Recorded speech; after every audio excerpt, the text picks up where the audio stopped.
यहाँहरू सबैलाई ख्रीष्ट येशूको नाउँमा आजको सेवामा जय मसीह।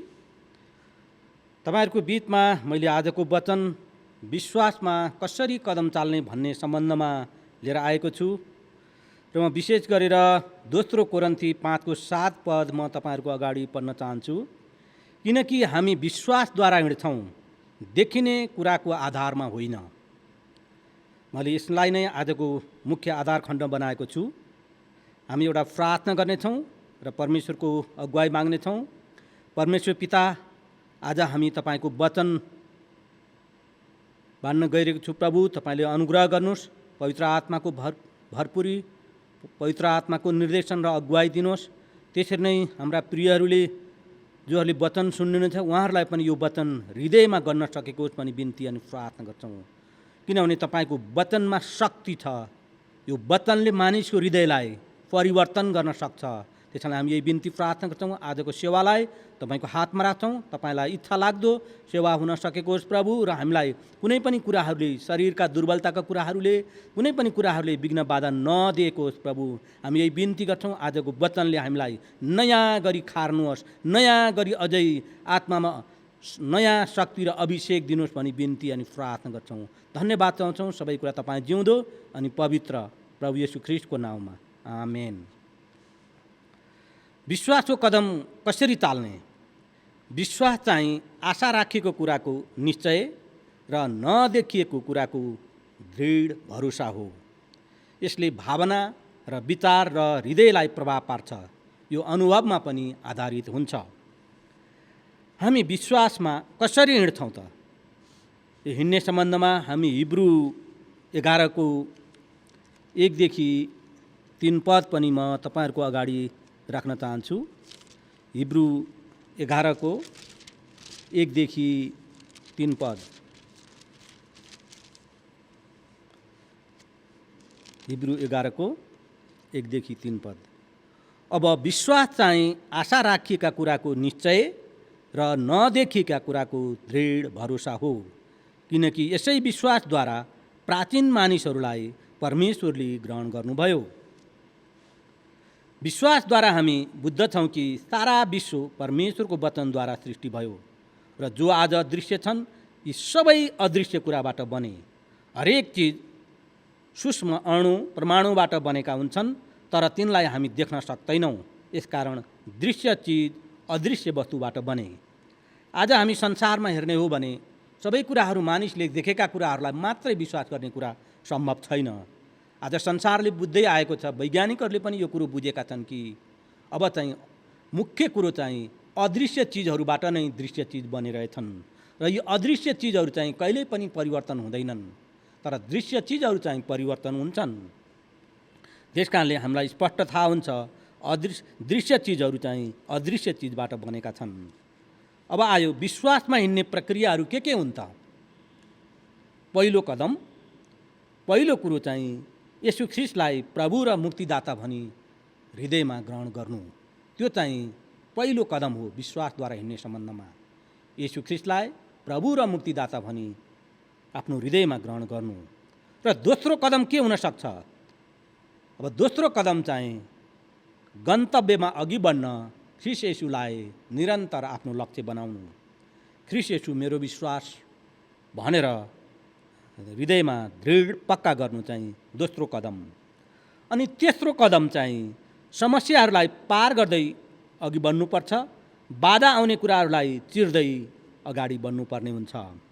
र चौथो कदम भावनात्मक मोड वा तुरन्त आउने परिवर्तनसँग हामीले जुझ्नुपर्छ। अनि मात्रै हामी विश्वासको कदम अघि बढेर जान सक्छौँ। यदि हामी यो कुरो चाल्दैनौँ भने हामी विश्वासमा धर्मराउन सक्छौँ। कतिपय अवस्थामा हाम्रो जीवनमा हरेक प्रकारका समस्याहरू, अवरोधहरू आउँछन्। विश्वासलाई ढलमलाउने अवरोधहरू आउँछन्। त्यसरी नै हुँदाहुँदै हाम्रा जीवनमा अनेक प्रकारका भावनात्मक मोडहरू, परिस्थितिका मोडहरू आउँछन्। त्यस्ता परिस्थिति र मोडहरूले पनि यदि हामी डरो भएर विश्वासमा अघि बढेनौँ भने हाम्रो विश्वास चाहिँ धर्मराउन सक्छ। हामीलाई विश्वासमा हिँड्दा विभिन्न समयमा विभिन्न प्रकारको सामना गर्नुपर्ने हुन्छ। यसकारण हामीले परमेश्वरको वचन सुन्दा उत्साह र जिउने प्रेरणा मिल्छ। यदि हामी विश्वासमा नहिँडेर देख्य कुराहरूको आधारमा हिँड्छौँ भने त हामी विश्वासमा धर्म हराउन थाल्छौँ। हाम्रो विश्वास हेराइबाट नभएर सुनाइबाट हुनपर्छ। सुनेको कुराहरूमा हामीले विश्वास गर्नुपर्छ। म एउटा नमुना भन्न चाहन्छु। पत्रुस पानीमाथि हिँडेको कुरा पनि यहाँहरूको अगाडि म राख्न चाहन्छु। कसरी पत्रुस पानीमाथि हिँडेका थिए। मत्ती 14:29देखि 31। मत्ती 14:29देखि 31। उहाँले भन्नुभयो पत्रुसलाई, आऊ। पत्रुस डुङ्गाबाट ओर्लिएर येशू कहाँ जानलाई पानीमाथि हिँड्न लागे। तर बतास जोडले चलेको देखेर तिनी डराए र जब डुब्नै लागे तब तिनले चिच्याएर भने, हे प्रभु, मलाई बचाउनुहोस्। तब येशूले झट्ट हात पसारेर तिनलाई समातिहाल्नुभयो र तिनलाई भन्नुभयो, ए अल्पविश्वासी, किन शङ्का गर्यौ। यहाँनिर जब पत्रुसलाई प्रभुले भन्नुभयो, प्रभु पानीमाथि हिँडेको देखेर पत्रुसलाई पनि पानीमाथि हिँड्न मन लाग्यो। अनि जब उनले दृढ भरोसाको साथ जब पानीमा हिँड्दै थिए, राम्रोसँग हिँड्दै थिए नडुबिकन, अनि हिँड्दै गर्दाखेरिमा एउटा ठाउँमा पुगेपछि त्यहाँनिर बतास चल्यो। अनि जब जोडले बतास चल्न थाल्यो अनि त्यसपछि उनी डराए। अनि जब उनले पानीलाई हेरे, आफूलाई हेरे, बतासलाई हेरे, अनि उनको विश्वासमा ढलपल भएको कुरा हामी यहाँ देख्छौँ। उनी पानीमा हिँडेर अघि बढ्दै थिए।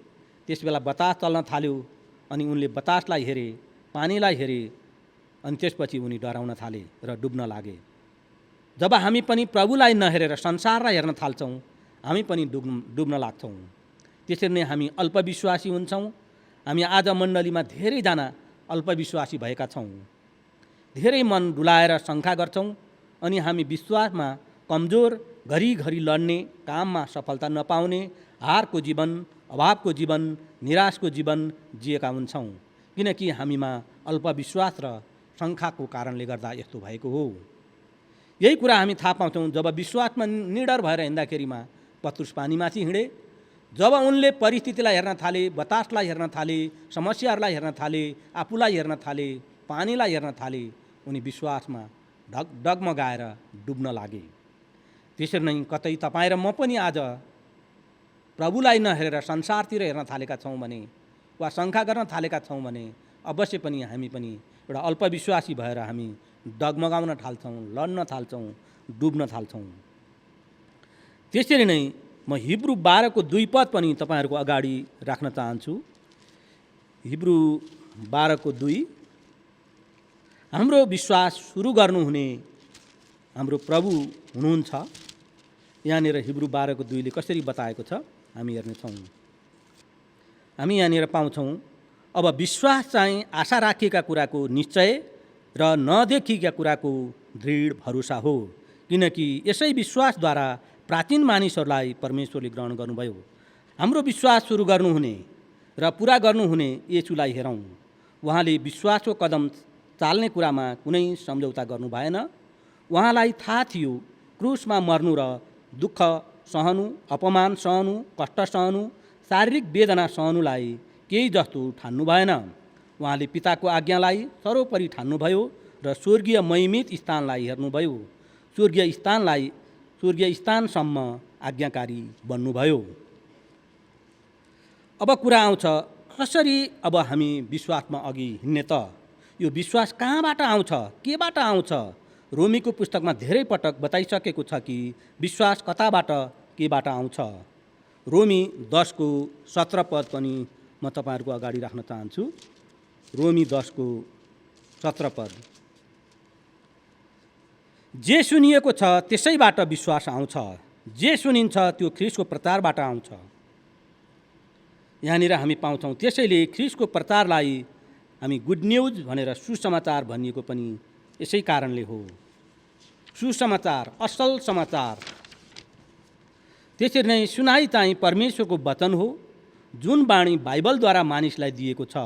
परमेश्वरको बाणी हामी वचनद्वारा पाउँछौँ। जसले परमेश्वरको वचन पढ्दैन उसले कहाँबाट सुनाइ पाउने? अनि उसले संसारका कुराहरू सुन्न थाल्छ अनि बिस्तारै संसारतिर नै ढल्कन्छ। परमेश्वर सबै मानिससँग बोल्नुहुन्छ, उहाँको वचनद्वारा, प्रार्थनाद्वारा जब हामी बाइबल पढ्छौँ तब हाम्रो विश्वास बढेर जान्छ, किनभने हामीमा आत्मविश्वास पनि बढेर जान्छ। म यस सम्बन्धमा, यो आत्मविश्वास सम्बन्धमा एउटा घटना यहाँहरूलाई बताउन चाहन्छु। जब एकजना आत्मविश्वास कमजोर भएको मानिसको उदाहरण, एकजना गाउँमा एकजना बाजे थिए, बुढो बाजे। उनी खसी किन्न भनेर गाउँको नजिकैको अर्को गाउँमा किन्न जान्छन्। अनि जब उनी खसी किन्न गएको कुराहरू त्यहाँको नजिकै बस्ने 3 जना डाकुहरूले त्यो कुरो थाहा पाउँछन्। अनि त्यो बाजेको खसीलाई अब हामी लुट्नुपर्छ, डाका मार्नुपर्छ भनेर उनीहरूले योजना बनाउँछन्। अनि जब त्यो बाजे खसी डोर्याएर त्यो जुन बाटो आउँदै हुनुहुन्थ्यो त्यो बाटोमा 3 जना डाकुहरू विभिन्न ठाउँमा 3 ठाउँमा ढुकेर बसिरहेका थिए। अनि जब बाजेले खसी डोर्याउँदै बाटोमा आइपुग्छन्, उनले पहिलो डाकुलाई भेट्छन्। अनि पहिलो डाकुले बाजेलाई देखेपछि भन्छन्, बाजे, यो कुकुर लिएर तपाईँ कता जान लाग्नु भएको? यो के को लागि ल्याउनु भएको यो कुकुर? अनि बाजेले, यो डाकुले के भन्छ मलाई, यो मान्छेले, मैले त खसी लिएर आएको हो, खसी किनेर लिएर आएको मैले खुदै, यो मान्छे के भन्छ? यो मान्छे फटा होला, यो राम्रो मान्छे होइन, यसले खसीलाई कुकुर भन्दैछ भन्ने कुरो त्यति बाजेले वास्ता गरेनन्। तर पनि बाजेको मनमा चाहिँ शङ्का पर्यो, मनमा नै कुरा खेल्यो। बाटोमा हिँड्दै जाँदाखेरिमा, खसी डोर्याउँदै गर्दाखेरिमा उनले त्यो मुडीले खसी लिएर आएका थिए। अनि त्यसपछिबाट जाँदै जाँदै गर्दाखेरिमा एउटा ठाउँमा पुगेपछि अर्को दोस्रो डाकुको उनीसँग भेट भयो। अनि त्यो दोस्रो डाकुले के भन्यो भने, ए बाजे, तपाईँले किन यो कालो कुकुर लिएर आउनुभएको? अनि पछि त बाजेलाई मनमा अलिअलि शङ्का पनि लाग्यो। अनि यसो हेर्छन्, साँच्चै नै खसीको सिङ पनि छैन, त्यो मुडुले खसी थियो। अनि पनि यसो हेर्छन्, तल खसीको अन्डा पनि छाम्छन्, जिउ डालतिर पनि सुमसुम्याउँछन्, होइन यो त कुकुर होइन, खसी नै हो, यो मान्छे नै फटा मान्छे रहेछ, यसो कुरा सुन्नु हुँदैन भनेर बाजेले उसको कुरा पनि नसुनिकन सरासर उनी अघि बढ्दै जान्छन्।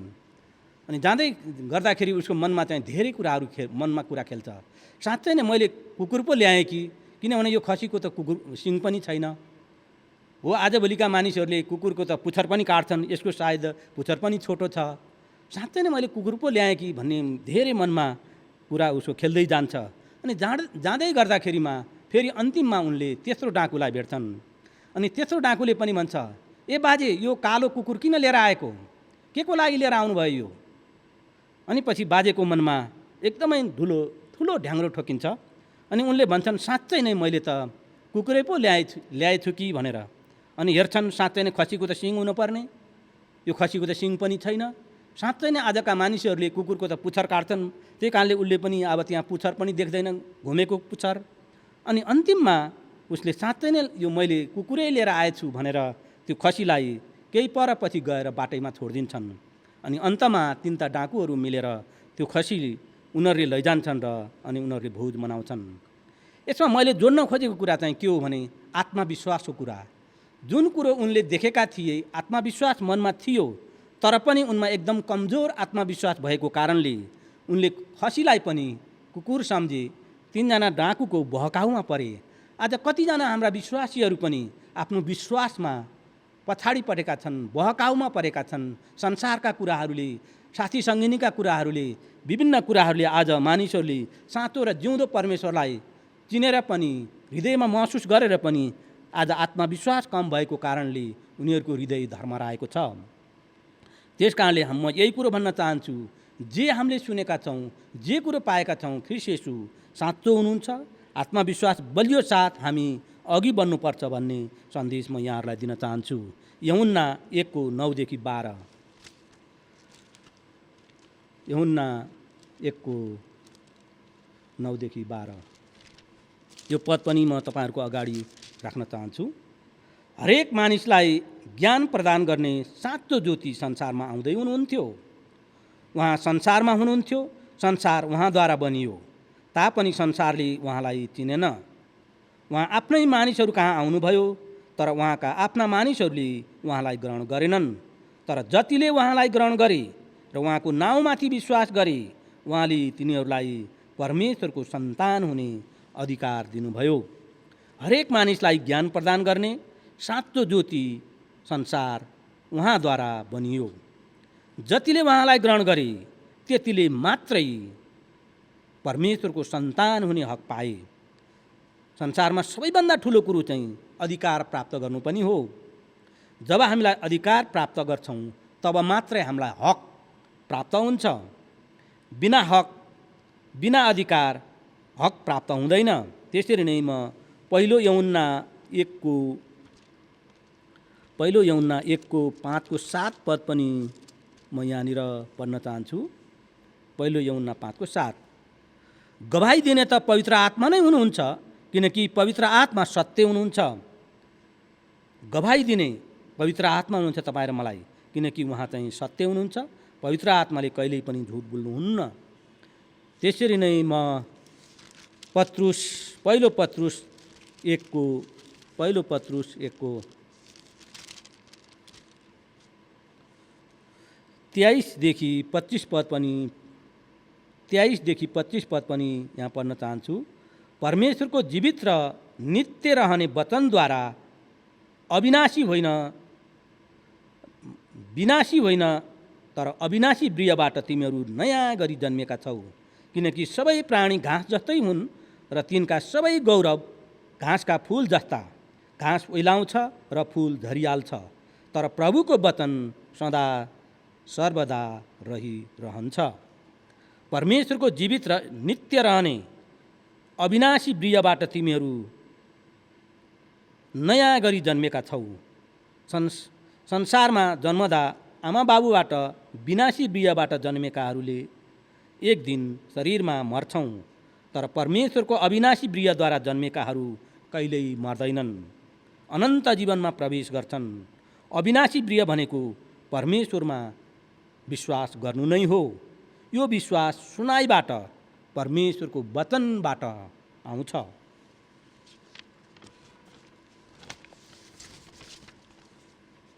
म हिब्रू 4:12 पनि तपाईहरुको अगाडि राख्न चाहन्छु। हिब्रू 4:12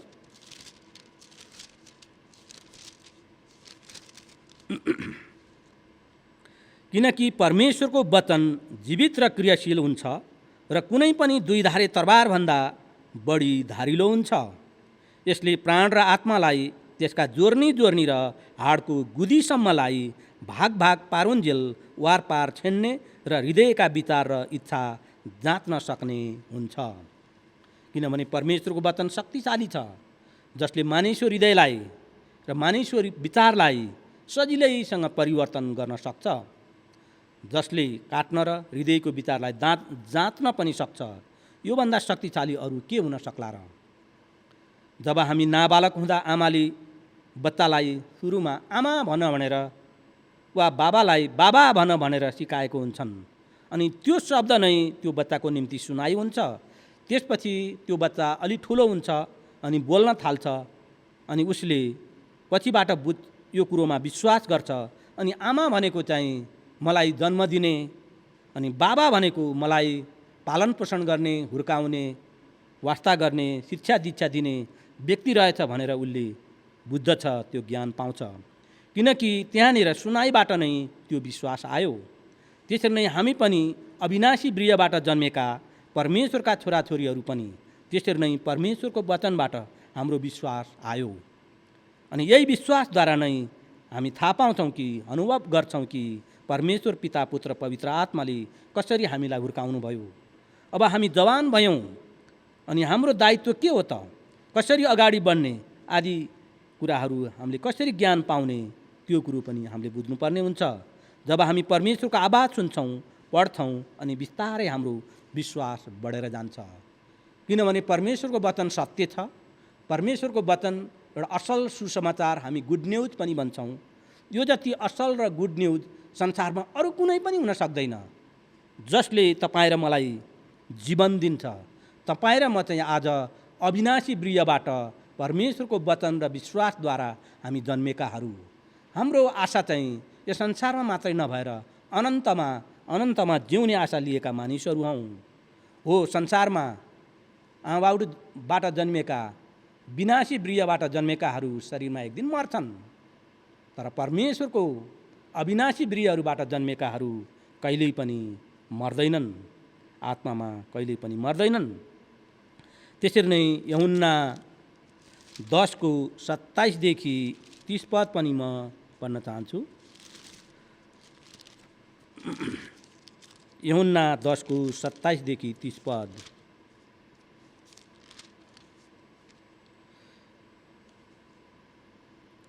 मेरा भेडाहरूले मेरो स्वर सुन्छन् र तिनीहरूलाई म चिन्दछु र तिनीहरू मेरो पछि आउँछन्।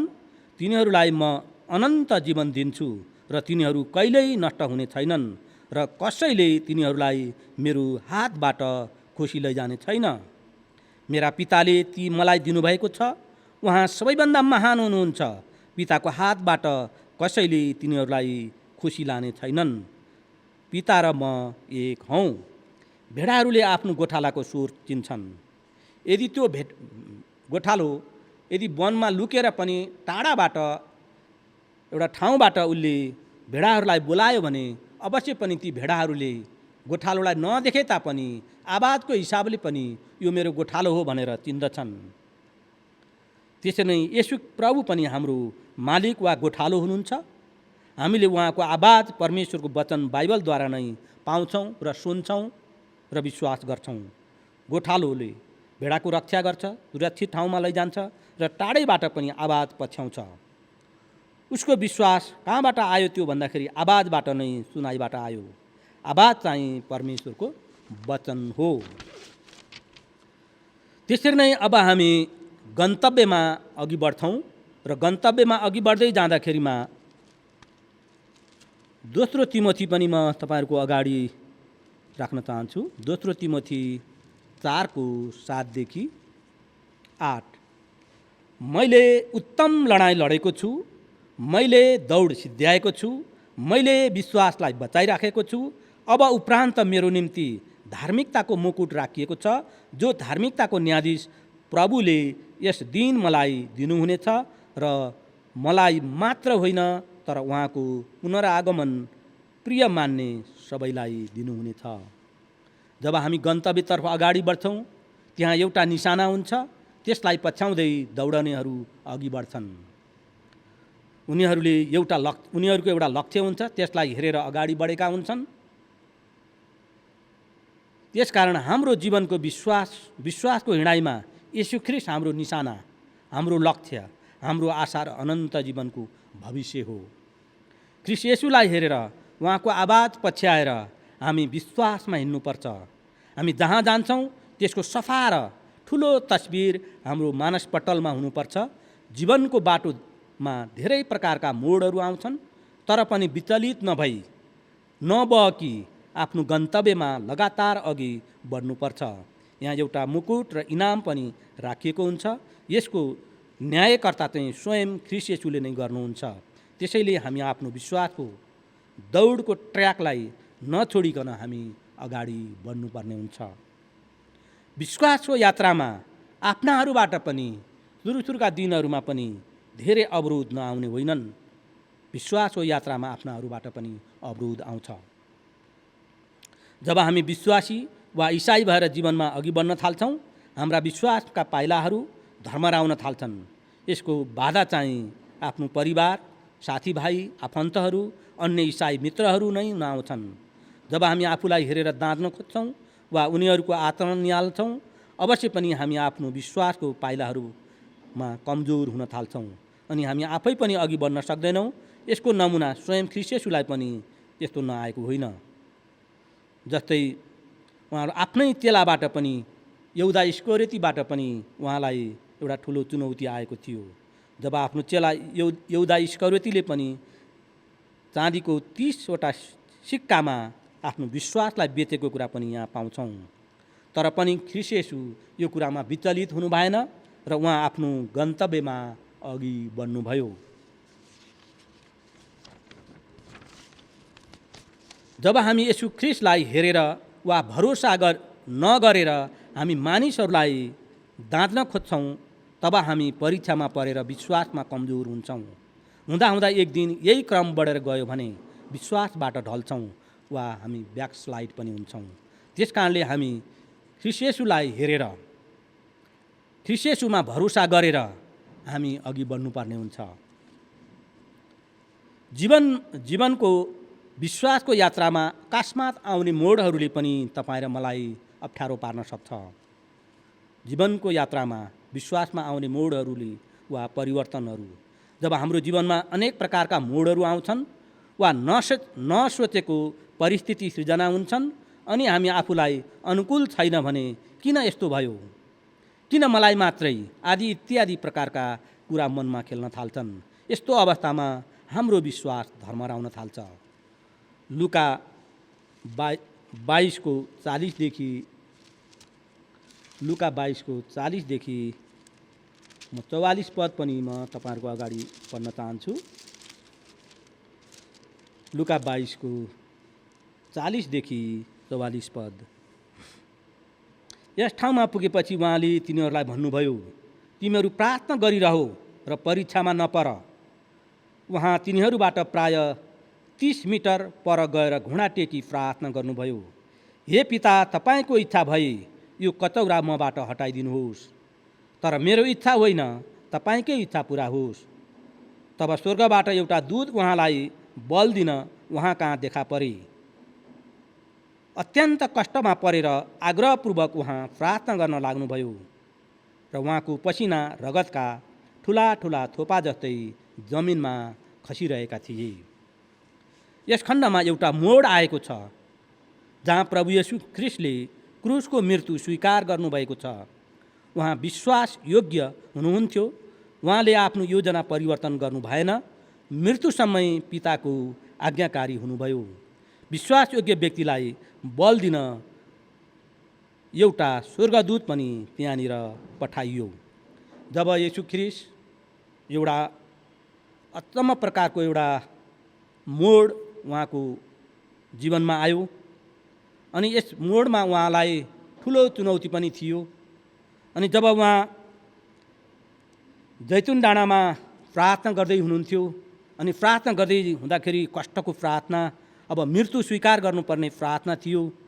अनि त्यहाँनिर उहाँले प्रार्थना गर्दै हुनुहुन्थ्यो अनि प्रार्थना गर्दै जाँदाखेरि उहाँको शरीरबाट पसिनाहरू रगतको रूपमा थोपा थोपा भएर चुहिन लागे। त्यो कष्टको प्रार्थना, वेदनाको प्रार्थना थियो। तर पनि उहाँ परमेश्वर पिताको आज्ञाकारी हुनुभयो। उहाँले त्यो बेलामा पनि भन्नुभएको थियो, हे पिता, यदि हुनसक्छ भने यो कचौरा मबाट हटाइदिनुहोस्, तर पनि मेरो इच्छा होइन तर तपाईँको इच्छा पुरा भएको होस्। त्यो महान ख्रीष्ट येशूको एउटा आज्ञाकारिता थियो। अनि त्यो आज्ञाकारिताको कुरा देखेर पनि त्यहाँनिर उहाँलाई स्वर्गदूत बल दिनलाई पनि आइपुगे। आज यदि तपाईँ र म पनि यदि दुःख वेदना कष्टमा छौँ भने, यदि तपाईँ र मेरो जीवनमा एउटा अनिश्चितका मोडहरू आएका छन् भने हामी दृढ रूपमा ख्रीष्ट येशूलाई हेऱ्यौँ भने अवश्य पनि उहाँ तपाईँ र मलाई बल दिन स्वर्गदूतहरू तपाईँको निम्ति मेरो निम्ति पठाइदिनुहुन्छ। हाम्रो कुरा चाहिँ के हो भने हामीले पालन गर्नुपर्ने विश्वासको मोडमा हामी धर्मराउन हुँदैन। निरन्तर रूपमा हामी आफ्नो विश्वासको कदम चाल्दै जानुपर्छ। अनि हाम्रो लक्ष्य र गन्तव्य चाहिँ स्वयं ख्रीष्ट येशू नै हुनुहुन्छ। र चाहे तपाईँ र मेरो जीवनमा जस्तासुकै मोडहरू परिवर्तनहरू आए तापनि हामी आफ्नो विश्वासमा विचलित नभइकन ख्रीष्ट येशूलाई हामीले प्रभु र मुक्तिदाता भनी उहाँले दिनुभएको योजनाहरूलाई पछ्याएर हामी अघि बढ्यौँ भने अवश्य पनि हामी विश्वासको कदममा धर्मराउने छैनौँ। निरन्तर रूपमा हामी अघि बढ्नेछौँ। त्यस कारणले विश्वास भन्ने चिज चाहिँ तपाईँ र मेरो अन्तर्निहित एउटा अनुभवमा आधारित वस्तु हो। त्यसलाई हेरेर हामी दरो आत्मविश्वास भएको व्यक्ति भएर हामी अघि बढ्यौँ भने अवश्य पनि हामी ख्रीष्ट येशूले राखिदिनु भएको जुन योजनाहरू छन्, जुन लक्ष्यहरू छन्, त्यो पुरा गर्नलाई अवश्य पनि हामी यस संसारमा मात्रै नभएर अनन्तमा पनि त्यो लक्ष्य हामीले प्राप्त गर्नेछौँ। त्यस कारणले म यही नै आग्रह गर्न चाहन्छु यहाँहरूलाई, आज हामी ख्रीष्ट येशू हाम्रो लक्ष्य हुनु पर्यो। ख्रीष्ट येशूको जीवन, जुन क्रिस्चियन जीवनमा अघि बढ्दै जाँदाखेरि चाहे जुनसुकै परिवर्तन, बाधा, मोडहरू, परिस्थिति, अनुकूल परिस्थिति या प्रतिकूल परिस्थिति आए तापनि त्यसलाई चिर्दै पार गर्दै हामी विश्वासको कदममा अघि बढेर जानुपर्ने हुन्छ। किनभने हामी अविनाशी ब्रियबाट जन्मेकाहरू, परमेश्वरको विश्वासद्वारा, परमेश्वर वचनद्वारा हामी जन्मेकाहरूले परमेश्वरलाई पछ्याउँदै अघि बढ्यौँ भने अवश्य पनि तपाईँ र म एउटा इसाई जीवन एउटा असल र सक्षम जीवन भएर हामी अघि बढ्न सक्छौँ। त्यसैले म यही चुनौती दिन चाहन्छु तपाईँ र मलाई, हामी विश्वासमा अघि बढौँ, ख्रीष्ट येशूलाई हेरौँ, दायाँ बायाँ कहिले नहेरेर हामी विचलित नहौँ भन्ने म यहाँलाई आग्रह गर्न चाहन्छु।